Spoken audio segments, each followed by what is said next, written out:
My next guest is a mom, former fighter, commentator, and business development consultant. I'm very happy to be joined today by Kim Couture. Kim, how are you? I'm great. Good to be with you. Yes, it's good to talk to you. I think a lot of MMA fans who've been fans of the sport for a long time definitely know who you are. For those who might not know what you've been up to now, what are you up to? I mentioned the business development consultant. What else do you have going on these days? Yeah, I have a couple businesses on the side, but my daily is I run the gym at Town Square for my buddy. It's called Yaks Fitness. So I'm still training people. I've kind of dabbled in the bodybuilding world. So I'm having fun being in there. After COVID, I didn't do anything, or during COVID, I didn't do anything, stayed home like a lot of people. And, didn't train, kind of fell off the wagon a little bit, just cooking and eating and watching TV like everybody Like all of did. us. I was going to say, yeah, like all of us. So, yeah. I looked in the mirror one day. I'm like, whoa, I gotta get back at it. So I needed a goal. So I'm like, well, you know what? I'm going to sign up for a bikini competition. And so I did it. Yes. And that was, I believe, back in September. I was looking at your Instagram. How similar is the prep for, say, a fitness competition than, when you were preparing for a fight? Because I imagine, you got to eat well, discipline, all that stuff. Were there a lot of similarities there? Yes and no. Sorry, my dogs are. Don't worry, but he's excited. He's excited. He wants to be a part of it. Exactly. Yeah. Yeah, we took about 10 weeks of serious prep, but I did start in January for it because I had a lot of weight to take off. And then 10 weeks, we really tightened things up. I trained myself for the first 6 months. And then that last 10 weeks, I got a trainer and just had a lot to learn. It's a completely different sport. And we've all lifted weights, right, our whole life. But when you take it to this level, and the bikini competition has gotten much more serious, much more defined muscle. I had a lot of mature muscle from MMA, but just learning how to sculpt it and fixing my weaknesses. So I love the prep. I think that's what was missing. Us fighters or athletes in general, when you retire, you don't really have anything to look forward to. You kind of like living in that journey and that build up to something spectacular, and that was missing.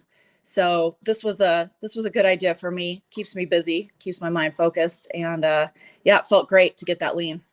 Would you say now it's more of a lifestyle for you as far as the eating and all that? I know you're not, I don't know if you're prepping for anything now, but I'm assuming, going through this, you're probably like, hey, diet and all this stuff is super important as you get older, right? Super important. You get addicted to feeling so good and so clean. Yeah. I'm going to do another competition in April. I'm going to do the Cutler. But I am working a booth for Olympia. So I'll get in good shape just to be around that environment and watch the pros. It's pretty cool learning something new and watching these girls that are at the top and seeing how much, incredible muscle they have. And it's really come a long way. So I'm having fun with it. And you mentioned being a gym owner as well, an MMA gym owner. How has that been? Because I know, we see so many gyms, come and go, but I know you've been an owner for a while. So how's that experience gone for you as far as running that? It's going great. This is a different type of environment. It's more of a VIP situation. Memberships are a little higher. It's smaller, more boutique. But everything is pretty much very personal. So a lot of personal training, some boot camps. I teach a booty class. I've really enjoyed it. The back room is kind of a functional fitness room. I teach a lot of boxing, Muay Thai to the clients that want it back there. And we have a little fun. One thing I've always wondered is, when the UFC gyms came into fruition, was that ever like an issue as far as the competition? Because I know someone sees UFC, they're like, okay, I'm going to go train there. Was that ever like tough competition back then? No, not at all. It's not even close to the same level. Like Extreme Couture, they have all the top athletes that are coaching, very structured. The UFC gyms are for like your regular average Joe that come in and just want to, learn some basics. Honestly, I've never even been in one. I visited one, but I haven't trained there. So it's just different level. Yeah, it was more a curiosity thing. I never I never knew if it was considered competition. You don't really hear much about them anymore, which is kind of interesting too. So I mentioned there, obviously former fighter. I believe your last fight, February of 2014. Do you miss it at all, Kim? Do you miss being in the cage? I do. I feel like I got good after I retired.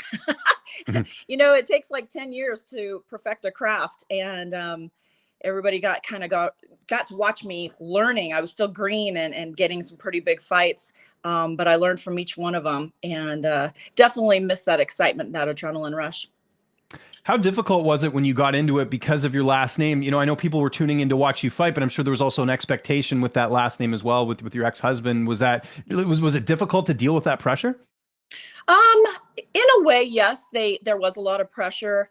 The dumb thing on my part is that I just managed myself. I really didn't have a manager. So I would say yes to every fight they threw at me. I mean, the girl could have 10 more years experience than me. And I was like, sure, I'll take it. I said yes to everything. So didn't really protect my record coming in. I got in over my head a few times, but it was okay. I learned a lot. I wouldn't really, change a thing. I wish I could have kept going. I started at such a late age. It would have been cool to start, in my 20s or even younger. These girls now are starting super young. And it's awesome to see where the sport has evolved. What fighters do you still keep in touch with? You mentioned sort of still being an owner, but I imagine, the community is pretty small in that way. Who do you keep in touch with still? Felice Herring, Cyborg, Ticia Torres. I don't see or talk to these people all the time, but I follow their career, what they're doing. I'll reach out once in a while.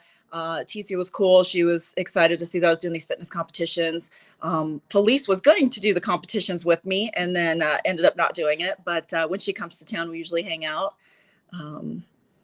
That's pretty much it. There's so many fighters now and there's so many fights. It's kind of hard to keep up with. It's not. I know it really is. Yeah, it's overwhelming. It really is. And because now everything, like you can watch everything online. Like back in the day, if you wanted to watch a regional show, you had to go to the event, right? They wouldn't stream it or anything. It didn't really exist. I think people forget that, which is interesting. What do you think about how MMA is now? You mentioned, they're doing a lot of events. Are you still keeping up with the UFC? Like what's sort of your level of fandom these days? I try to a little bit, but like I said, it's overwhelming. Unless there's somebody I know that's fighting on the card, I really don't tune in.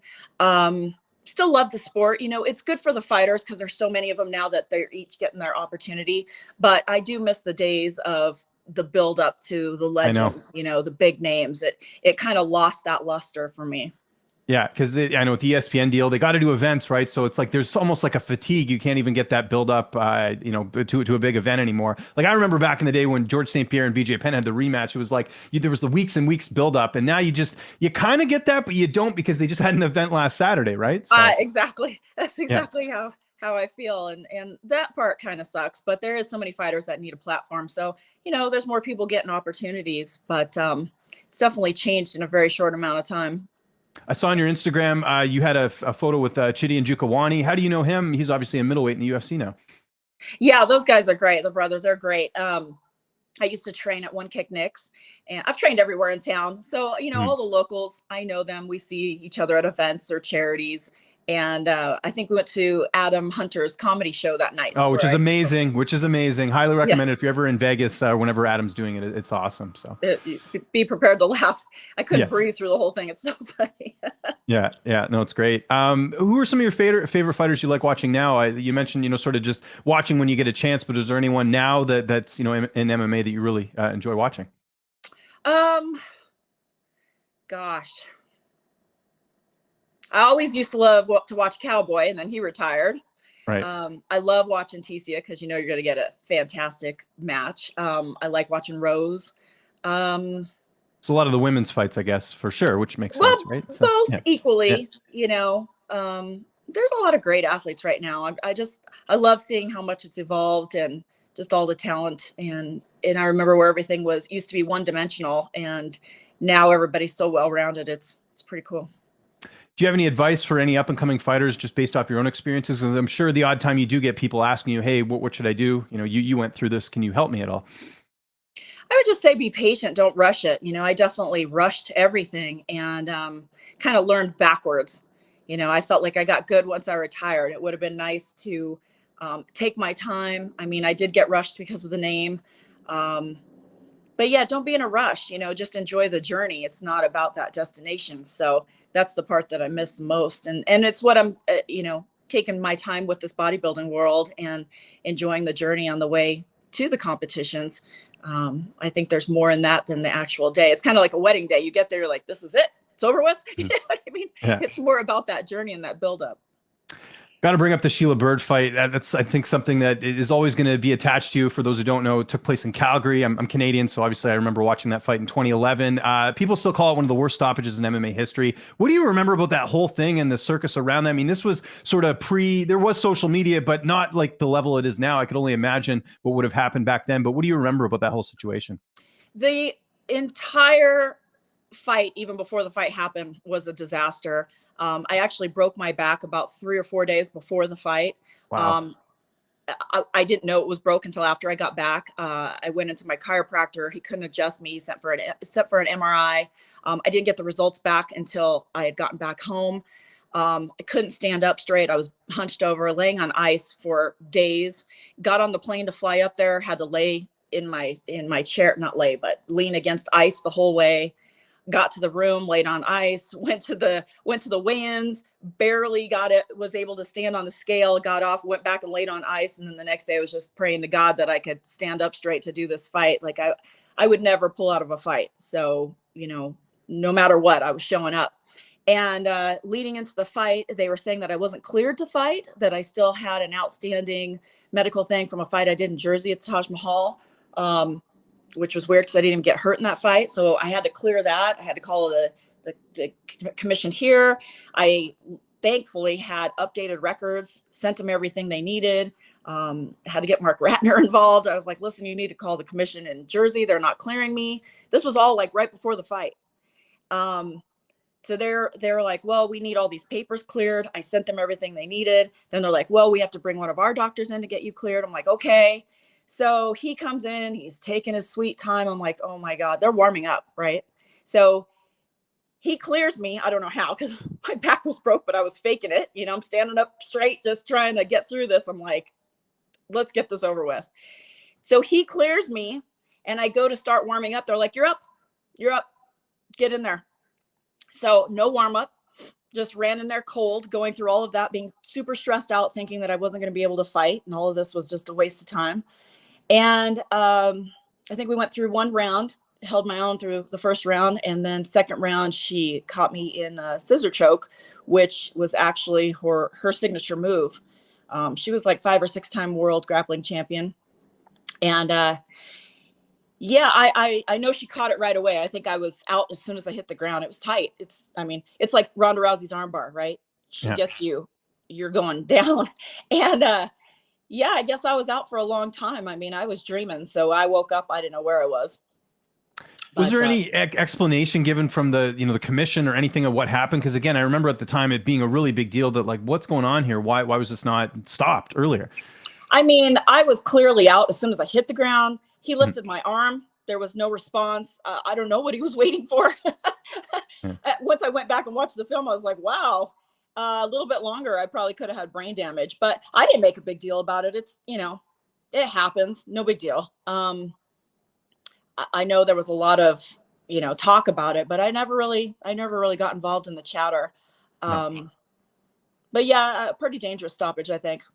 Yeah, no, and we're still getting the odd stoppage now and then. It seems like refs are getting more educated, but still, that was one I think that really sort of stood out. It was like a delayed reaction by him. Yes. But it was funny. I was training at Vanderlei Silva's gym at the time for that fight and kind of had a messed up camp a little bit too. I really didn't have an organized camp.